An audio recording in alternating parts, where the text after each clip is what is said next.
Detroit Urban Survival Training. And this is Threat Scan. This is what we do every day.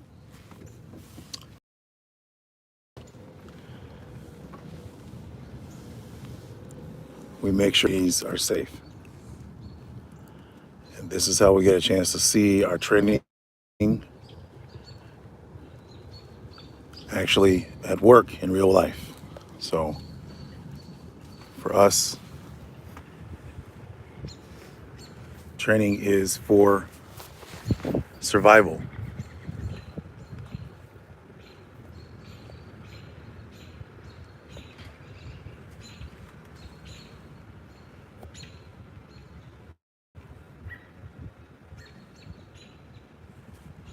Hello.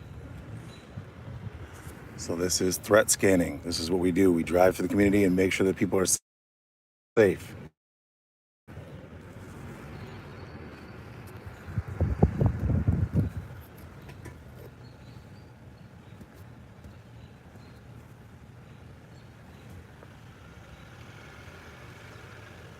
Thank you.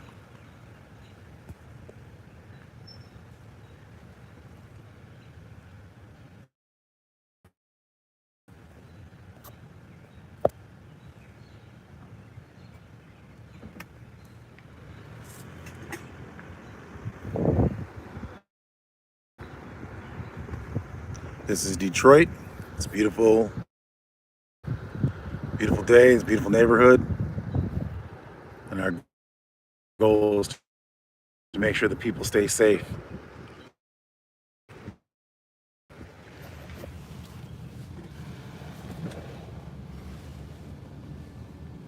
Shots, or there could be fireworks.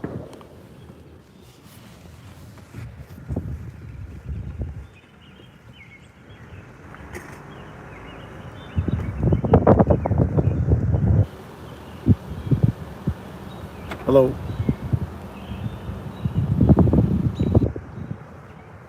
Hello.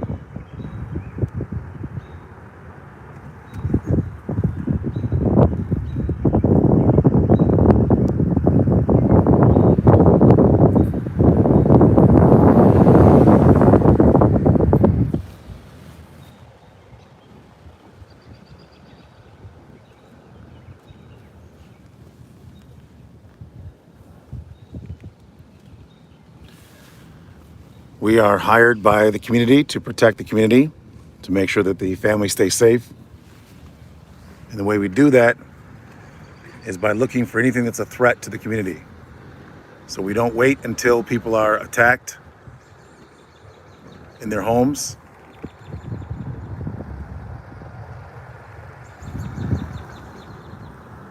We drive through the community 24 hours a day, 7 days a week, and we respond to their calls for assistance.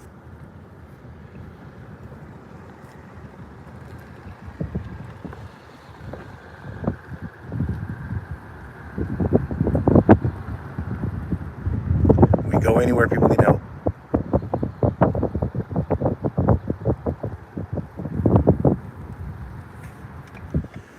We try not to make citizens arrests by creating conditions where nobody gets arrested. And the way we do that is by getting them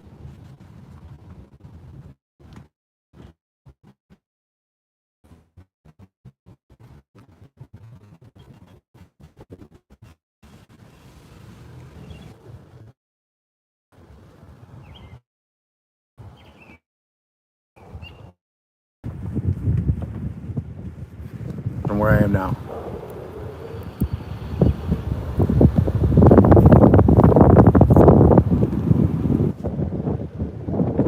So when we're scanning, we're looking for individuals that are lurking around the homes. We're also looking for any other kind of threats to the families, including medical emergencies. So if someone was on the ground, we would check to make sure they're okay and get them medical emergency assistance if necessary.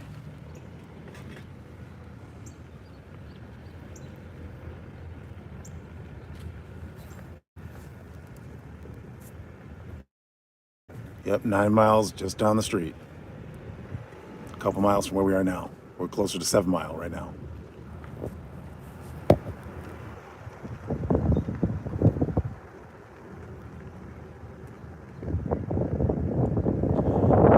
carry everything we need to succeed at safety.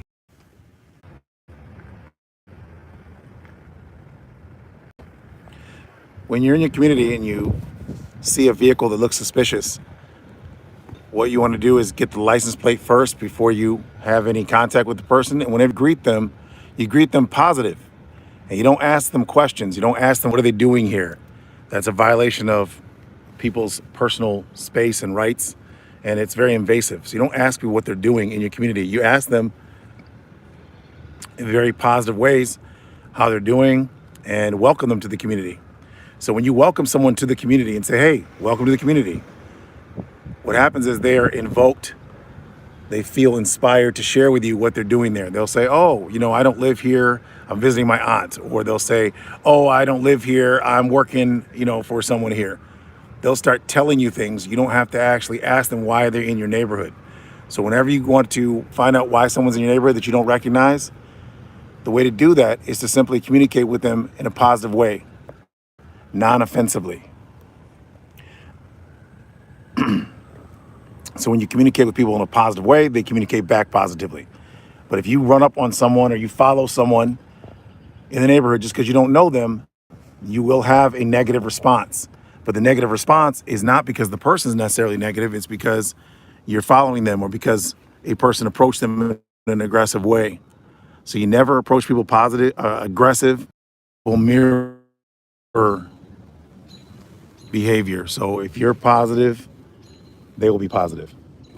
If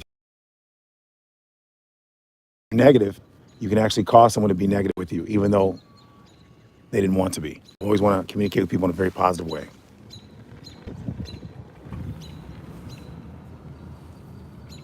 But anytime you come across a vehicle that's suspicious, you automatically get the license plate first before having any contact with that person. And if they try to come to your window to talk to you, to ask directions or anything, start video recording before you have any contact with them, before you roll the window down, before you engage in communication with a stranger. It's best to start video recording.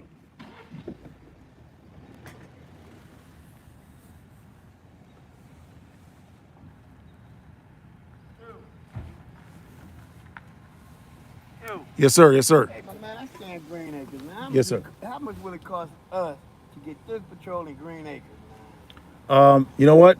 If you give us a call, we can work with you. We definitely want to get over there for you. What's your name? Commander Brown. Commander Brown, my name's Price, man. Why Okay. don't you go ahead and do it for free? We did help you with a guy. There was a guy that was actually over there terrorizing the community. He was going through some backyard some years ago. And yeah, and so I went over there, just ran over there just to help out the families. And I started yelling on a PA system to get out of the backyards. And the guy came running out of someone's backyard. It make it so bad. One day, me and the guy down there had to check. It was a guy, we caught him breaking in the cars, man. We chased him on the other side of Livernois, but we lost him, my man. It was a good thing, though. It was a good thing. I didn't move in this motherfucking neighborhood that crazy shit, because you see me, I'm looking, my son, he worked down at the Pesto. I'm coming to get him. Yes, sir. Fuck all that bullshit. Well, keep it positive, try not to chase people, though, because, what'll happen is you'll be considered the bad guy, even though you're the good guy. Man, I'm gonna just say that. Yeah. My father was a Detroit police officer, killed Yeah. in the line of duty. Oh, wow, man. Sorry to hear that. I gotta do what I gotta do, man. Yes. I got my other son. He worked right there at Good Times, man. Yes. Hey, keep positive. I'm trying to get them to get in that motherfucking Amazon right down there, man. Yeah. That diamond job. Hey, Yes. peace, my man. Okay, man. You have a good day. Man. All right. Thank you. Thank you.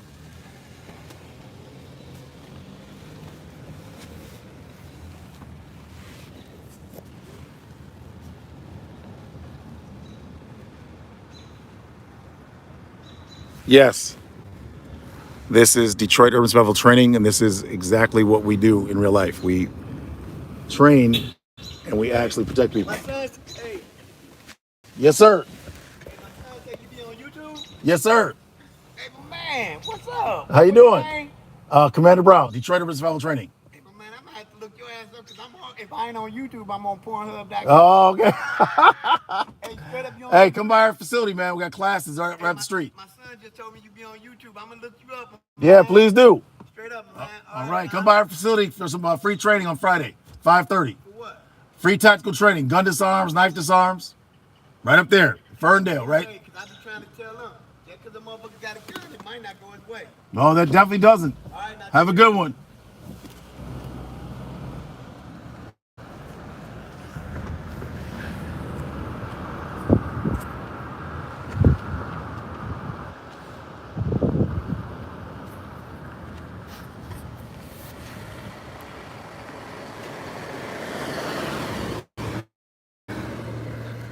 As you can see, this is unscripted.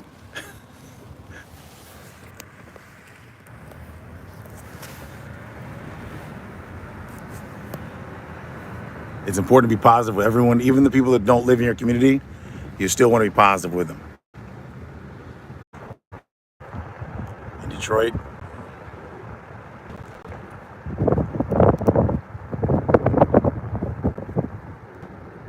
yep, always stay positive.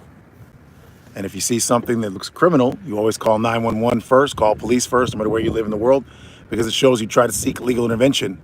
Even if you have to get physical to defend yourself or others, it shows that you weren't the problem because you did try to call police first. And due to exigent circumstances, you had to defend yourself or others. And literally right here where this pole is, I had to rescue a female that was being abducted by a man that was her ex-boyfriend. And the witnesses here, all these people in these houses, called the police and called us after they called the police, which is required by contract. And then I removed the female from the car that he was choking and hiding in the back seat. And then she was able to tell the police when they got there what happened, and she was able to get him prosecuted for abducting her. This is a very nice neighborhood. This is 7 Mile.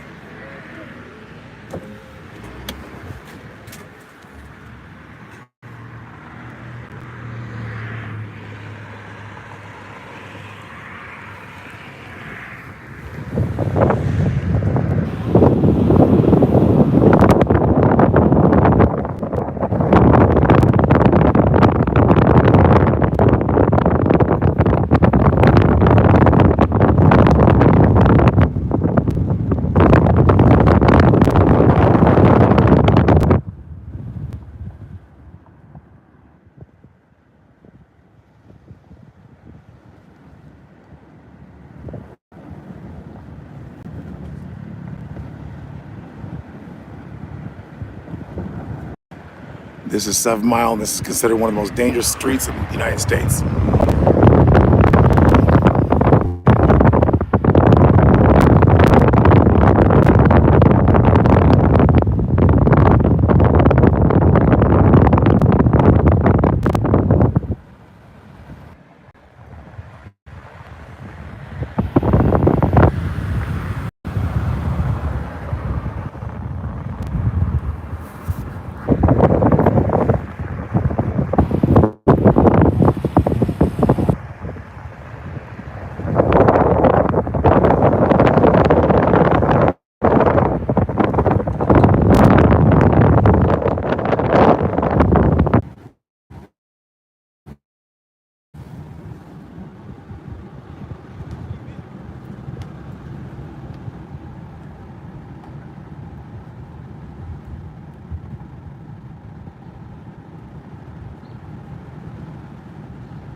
This is a very dangerous area, considered to be one of the most dangerous neighborhoods in Detroit.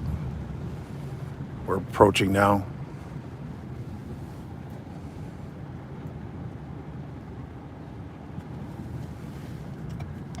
Palmer Park.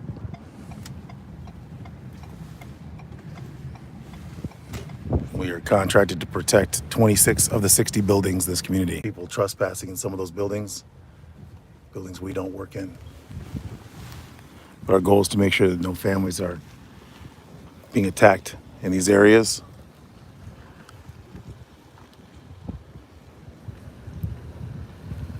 So 24 hours a day, 7 days a week, we come out into the communities and protect everyone in them. So it doesn't matter if they're a paying client or live in one of our protected buildings, we still help them anyway.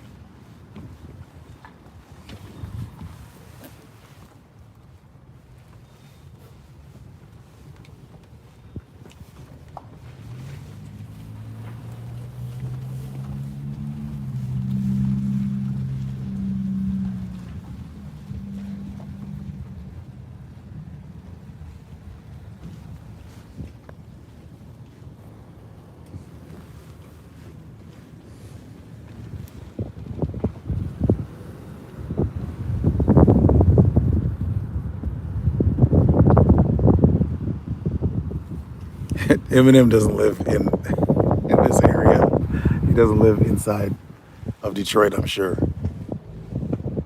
This is Detroit, inside Detroit.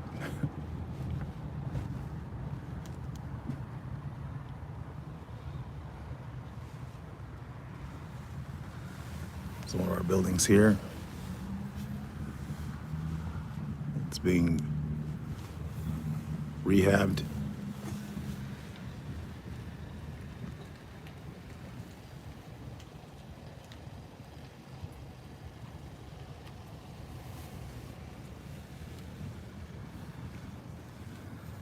This area is not a nice area, but it's getting nicer because it's being fixed up. It's being invested in, and our goal is to make sure that we keep the families alive and safe that do move in now. And there are people moving in every day. Families are feeling safe, and they don't move out because they feel safe here. And every day we make it safer.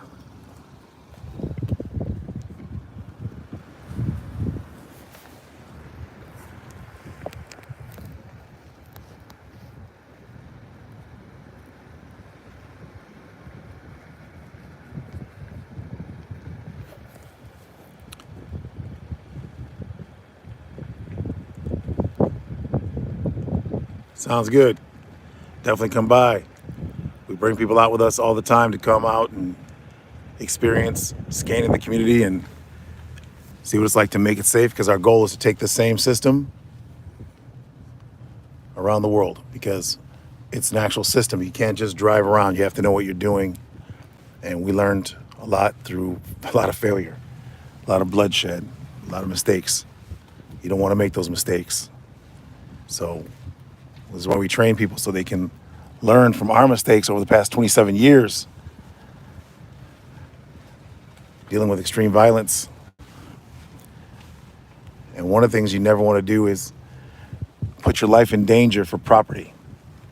So what we do, if there's any type of criminal activity, of course, we call 911, we call police, and we only take action if someone's life's in danger. So we only put our life in danger for the protection of other people's lives, not for property. So if someone was stealing a car or car tires or anything, we're not going to go fight them over an insured vehicle. But if they're trying to steal a car with a person in it, then we will do whatever it takes to stop that abduction, and we have done so.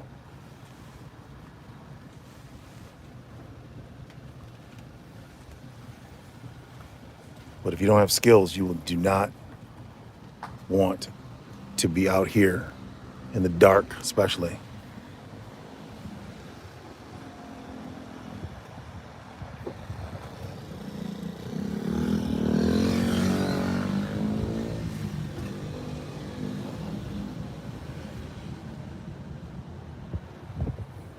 Yes, we are out here all night.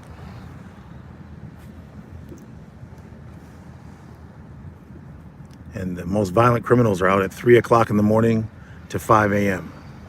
3 a.m. to 5 a.m. Thank you for, be safe. How's it going? All right, have a good night. Hey, you my man. You an Instagram guy. Yeah, how you doing? Yeah. Have a good one. Real positive.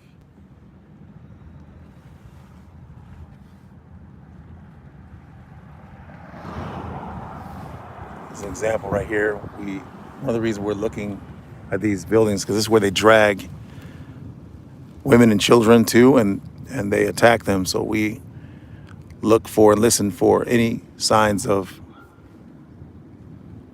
threat. So if someone starts screaming right now, we would call 911, and we would also go inside and see if there's someone that needs to be assisted.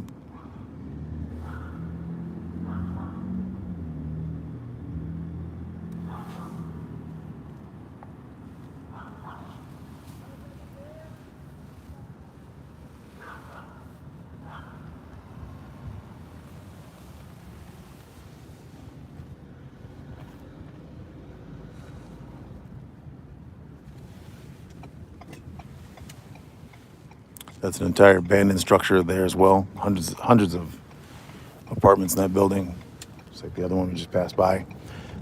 So when you have all these abandoned properties and abandoned homes, abandoned apartments, you have just like this church right here. It's a giant church, but it's abandoned. There are lots of opportunities for violent criminals to cause harm to people.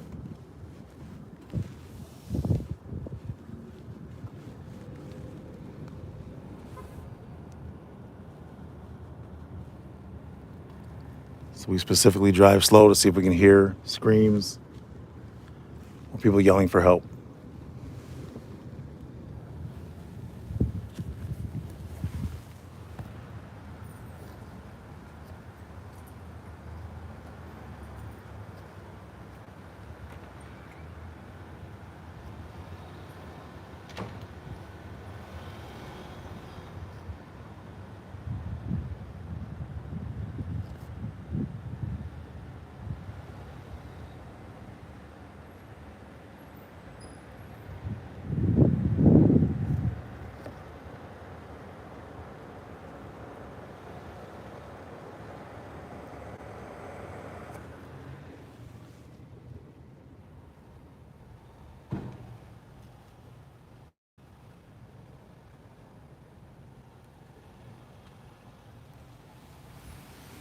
The reason why you don't get out and walk around is because, hello, how are you? Good, how you doing? Good. Is because you need to be mobile, stay mobile, and you also don't want to make yourself a target.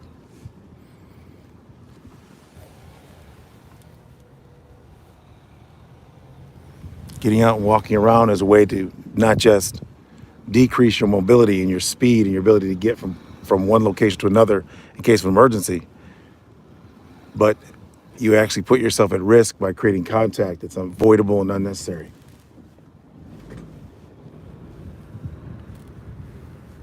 So you definitely don't want to walk around a dangerous area, especially by yourself.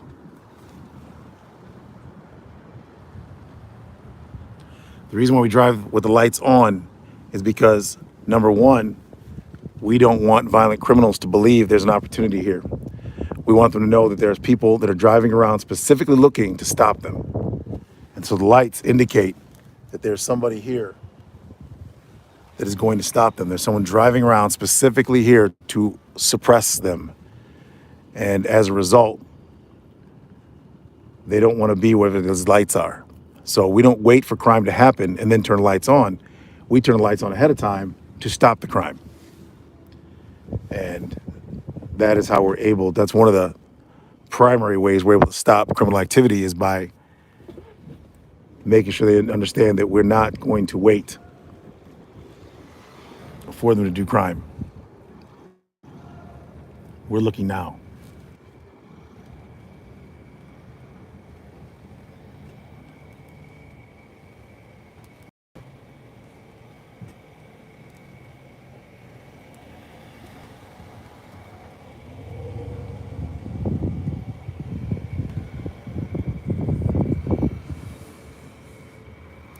The other reason we turn the lights on the cars ahead of time on before this crime and at all times,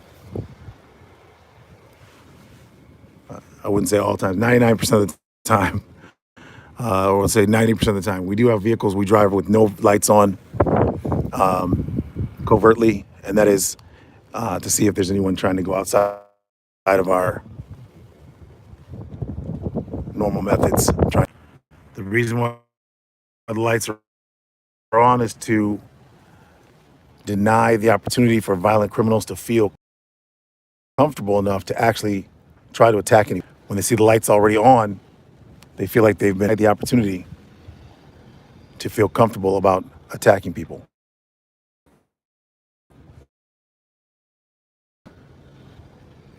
Another thing about turning your lights on, overhead strobes, the families feel very comfortable knowing that we're outside and they can actually see the lights inside their homes. It gives them a level of comfort to know there's somebody outside that's actually patrolling, scanning the community for threats. While they're sleeping, while they're in their house, they know somebody else is outside looking for threats to them so they feel comfortable inside their homes. And that's our goal, is to make sure they know we're out here. At the same time, the criminals know we're out here. Our goal is to make sure the criminals know not to try to take advantage of the families.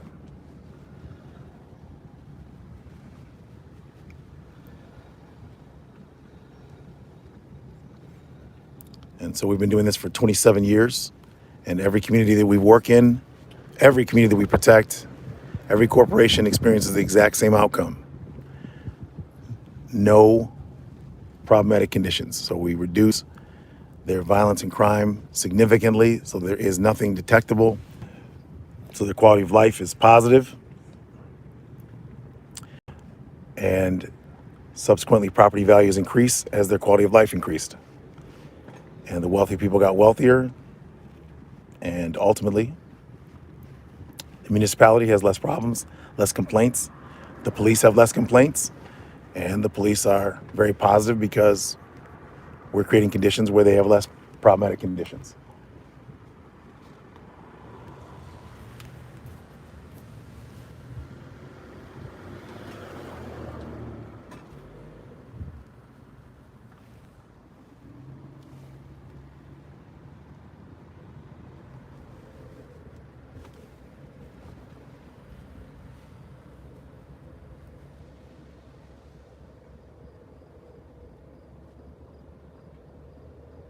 This is where we are.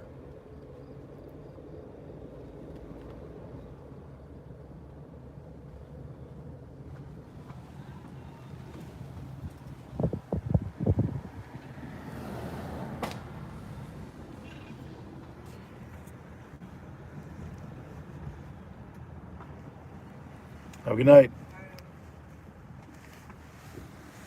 When we're driving around, we're also greeting people.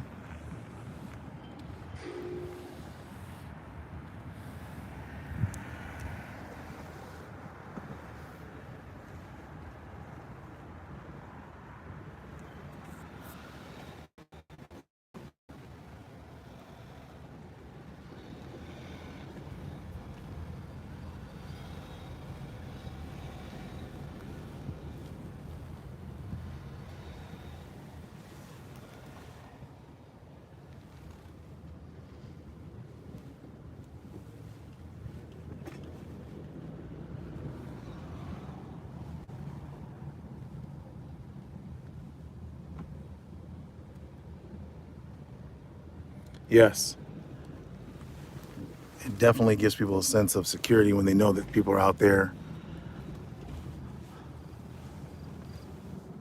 making sure they're safe. Hello.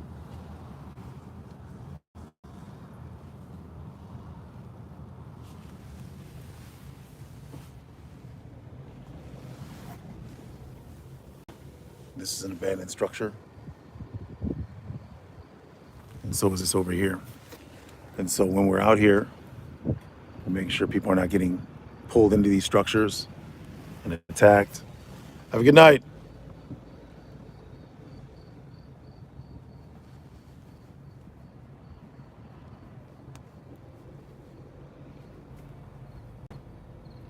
And we never stay safe out here.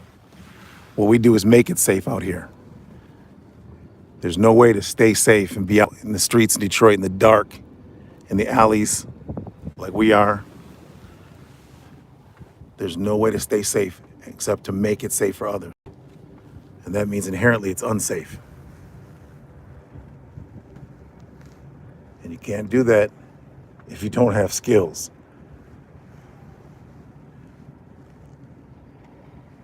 The most important skill you have to have is your ability to read body language. READ is an acronym that we teach. It's called READ because it stands for recognize evasive, aggressive, deceptive behavior. If you cannot read human behavior, you cannot properly protect people, including yourself. When we don't read human behavior properly, we make false positives, which means we think people are a threat when they are not.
Yes, you can read body language. You can learn how to do that by watching our videos. I do discuss it quite often. And there are some videos that are completely dedicated to tactical psychology and learning to read body language.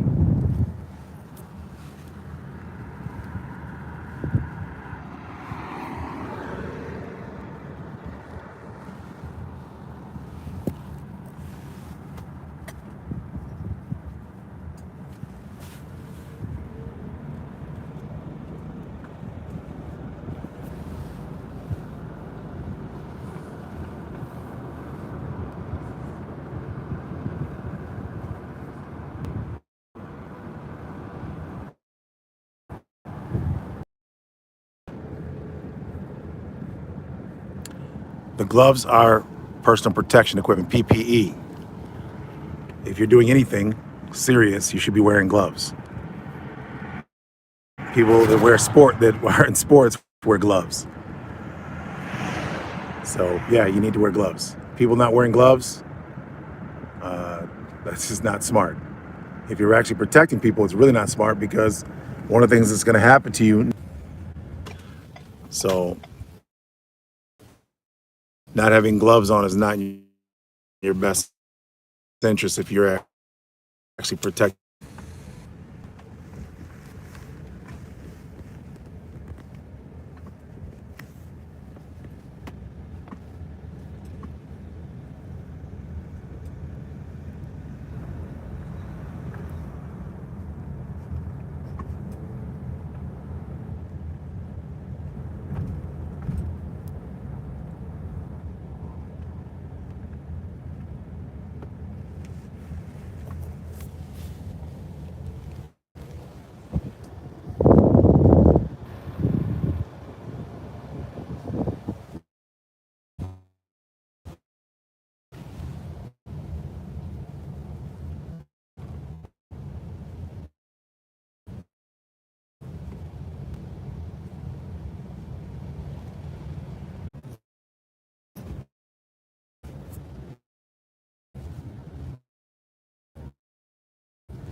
Think of it this way: pepper spray is a weapon, only be used in the defense of yourself or others if someone is going to attack you. So that's an interpretation. If it is not believed by others that you were in imminent threat of being attacked, or that you were actually attacked, then of course your use of pepper spray will be a legal problem for you. This is why it's imperative to have many options to protect yourself, and to have a plan of action, which includes how you avoid contact and conditions, and how you record it with your video ahead of time, and some other aspects of keeping yourself safe, which are not common sense. So for example, where you are at the time of the situation, where you're located, who else gets affected by the pepper spray, what were the conditions, who created the conditions for the conflict. Did you go somewhere and then spray someone who attacked you? Person creates the conditions for conflict and then uses pepper spray. It could be considered your action, and increases or decreases your survivability. So we give you lots of intelligent options so you can make the best decision you can to create the best. So there's no.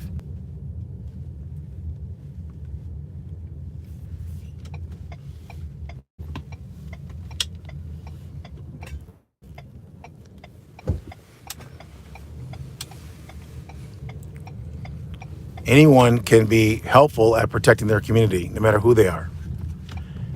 The method that you do it determines whether it's legal or illegal, appropriate or inappropriate.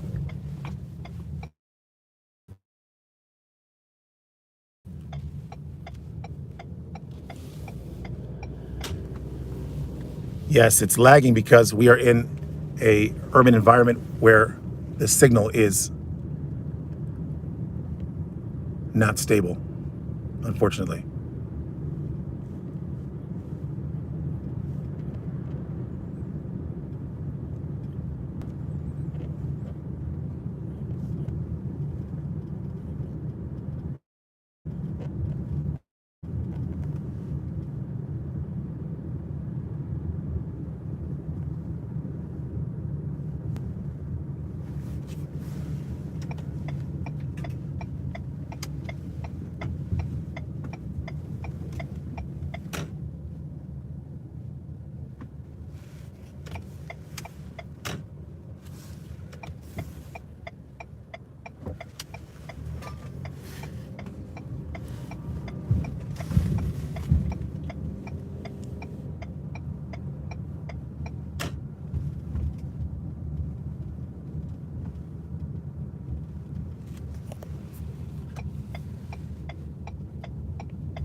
The scariest encounter I've had,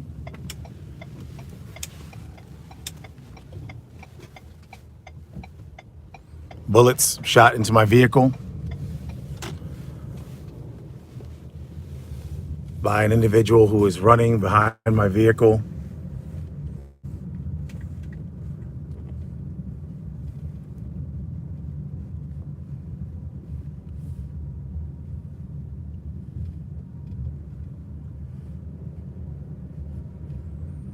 Drive by where one of our team members got shot standing next to me in broad daylight. That's pretty scary. But it's hard to say. There's many situations that would be what people consider scary. What I would consider them is dangerous. But that's what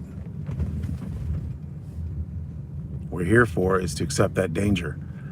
And when I started helping people 27 years ago, it was because they were in danger, not because of anything else.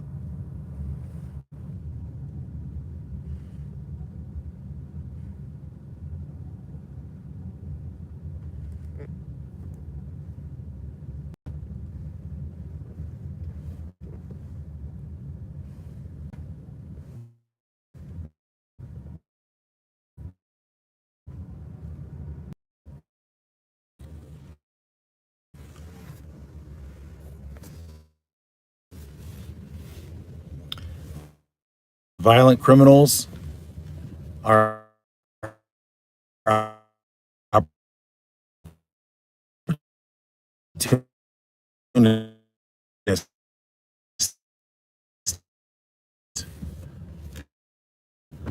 They're not strategists.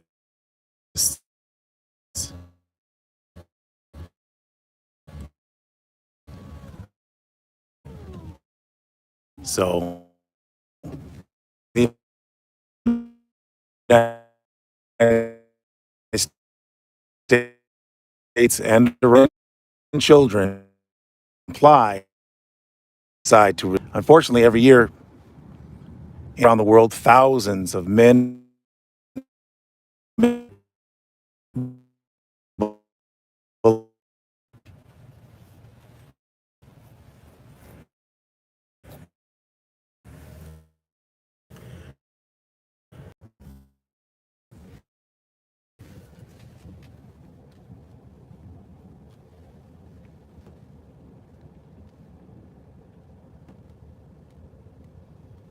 Hello. What we've noticed is if it's extra cold, obviously that stops a lot of criminal activity. But some criminals like to move in bad weather conditions.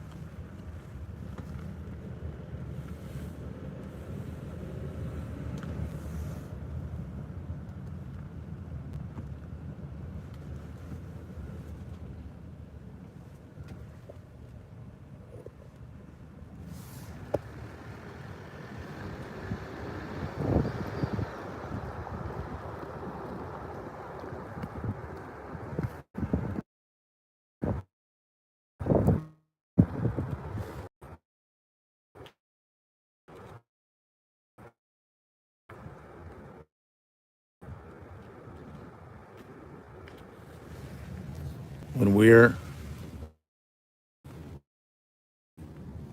driving through the neighborhoods, we're looking for people that would be hiding in. So don't you care about other people's families? Go check. And the way you do that is by announcing yourself before you get to them and ask if they're okay.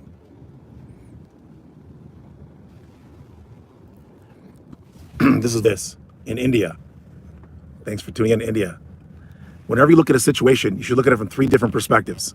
You should consider whatever you look at, whatever you're seeing, to be a positive, neutral, or negative situation.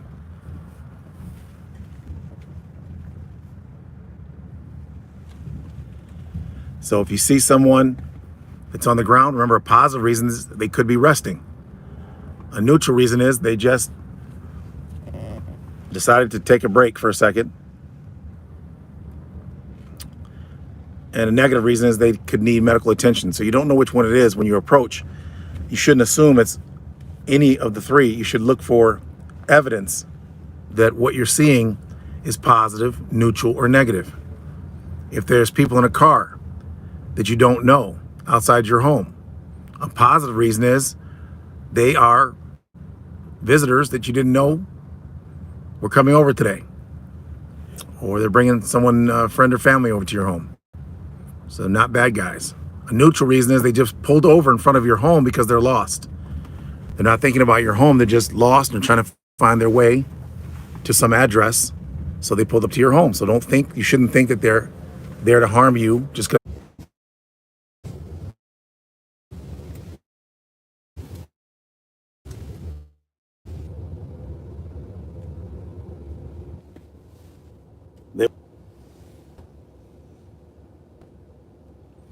And when we come across people that wear all black, the negative possible options are obvious. Crime, violence. People are doing something that is criminal and violent. They're on the ground. They're trying to trap you. There's some people that will actually lay on the ground to act like they're injured, so you will come over to them and lure you. All right, Houston, nice to hear from you. I'm fine. Thank you for asking. Watermelon Sprite.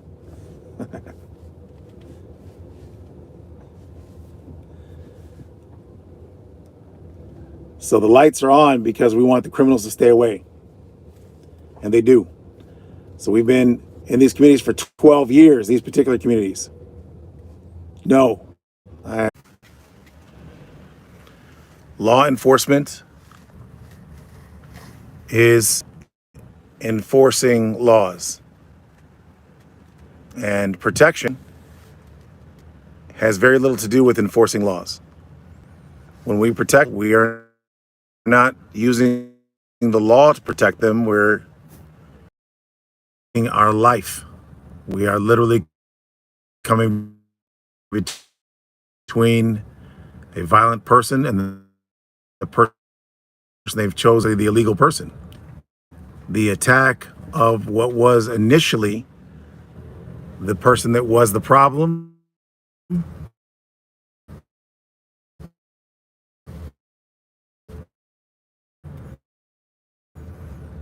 and ultimately that will actually help everyone because but it's also your enemy when now it's considered to be too much force, excessive for jiu-jitsu or sport fighting techniques, boxing, and you survive or the witnesses start paying attention or start filming and you're pounding the person, you're punching them repeatedly and they're not punching you back, or you're choking the person and they're not conscious.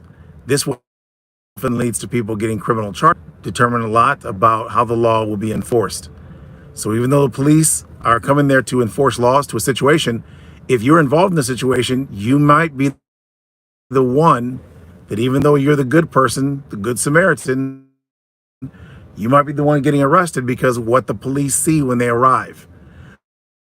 You could even be shot.